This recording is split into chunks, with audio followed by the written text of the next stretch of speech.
Hello and good morning. How are you doing?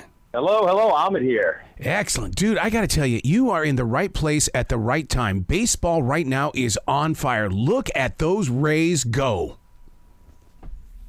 It's amazing. The Tampa Bay Rays have been incredible, and I don't think it's with a whole lot of household names. I was just looking at their lineup, and I was like, I don't know if many people know a lot of these guys, maybe people even in Florida, but everyone has 3, 4, 5 home runs, production up and down the lineup, and you know what they can do with their bullpen and starting pitching. So they've been fun to watch for sure. Well, it's kind of interesting because when you say that nobody knows their names, that reminds me of the old days of the Oakland A's, and they're on the opposite side, completely breaking new records. Yeah, the A's have been a disappointment. I worked out in the Bay Area for 6 years, and I saw them when they were they were in the playoff conversation. They had players that every team wanted to trade for each and every year, and you know how the A's operate. That usually means that those guys are available and will be acquired at some point, but it is sad to see it. Now the news that they're going to move out of Oakland, go to Las Vegas. I mean, that's unfortunate for the fan base there too. Yeah, I've been saying to my heart, it's like, can I say Las Vegas A's? It's like I've always said Oakland A's. I mean, to me, that was just one word. I know, and I always remember growing up too. My friends' dads would always call me Oakland Raiders. The Oakland Raiders are the L.A. Raiders, and then they go back to Oakland, and now they're Vegas, and so now I'm all screwed up. I'm just in the same boat, and so you're right. I think it might take even longer for the Oakland A's because you're right. Las Vegas A's, how long is that going to take? So what is it like to be on the Peacock in this day where we just go to that app? It can be on our phone. It can be on our smart TV. I mean, to be there and to have your presentation every Sunday now is just amazing to me. Well, I appreciate that, and what we try to do is, of course, you have Sunday Night Baseball, and ESPN has been a long-standing tradition. What we're trying to do is create a little bit of that tradition at the beginning of the day, too. Kind of a marquee game that stands out, has its own exclusive window for about the first half of the game, sometimes longer, depending on how quick the game is going. So, no, we try to give it a little different flavor. We've always said we celebrate the game, celebrate all the cool things that have happened throughout baseball in that week. Don't take ourselves too seriously during this broadcast, and bring in experts from both sides. And I think that's been important through this whole process, is that we have an analyst from one team, we have an analyst from another team in the booth with our play-by-play guy, so that there's a familiar name and voice up there for the fans watching. Well, I'm here in the South, and we've got a church on every block, so this fits in right after church. I mean, I can just see people getting home real quickly or skipping after church lunch just to get home to watch the game.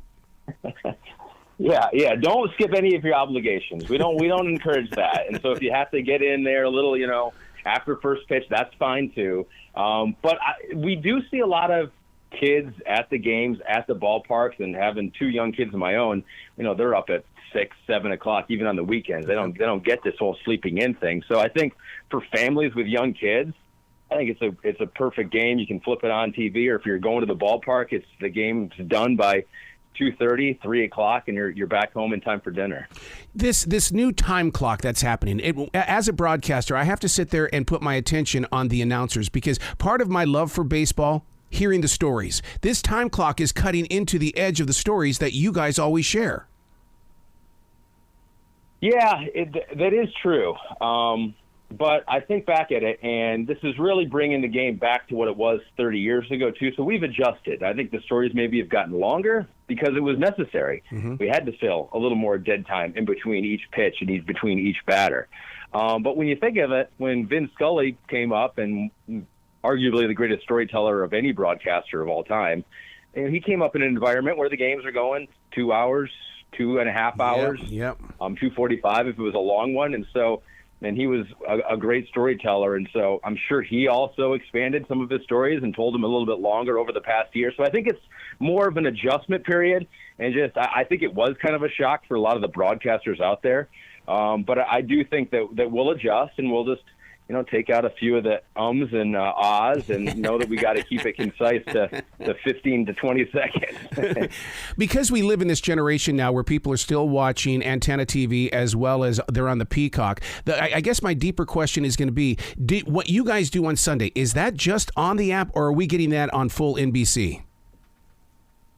So we have one game that is on full NBC. So in 2 weeks, we'll be in Atlanta for a Braves game. And so that game will be on NBC. But all the other 18 are just on Peacock only, streaming only on Peacock. Yeah. But as I've learned with my kids who watch YouTube all the time, and YouTube growing up for me was just a phone thing or a computer thing. And now YouTube is on our TV all the time.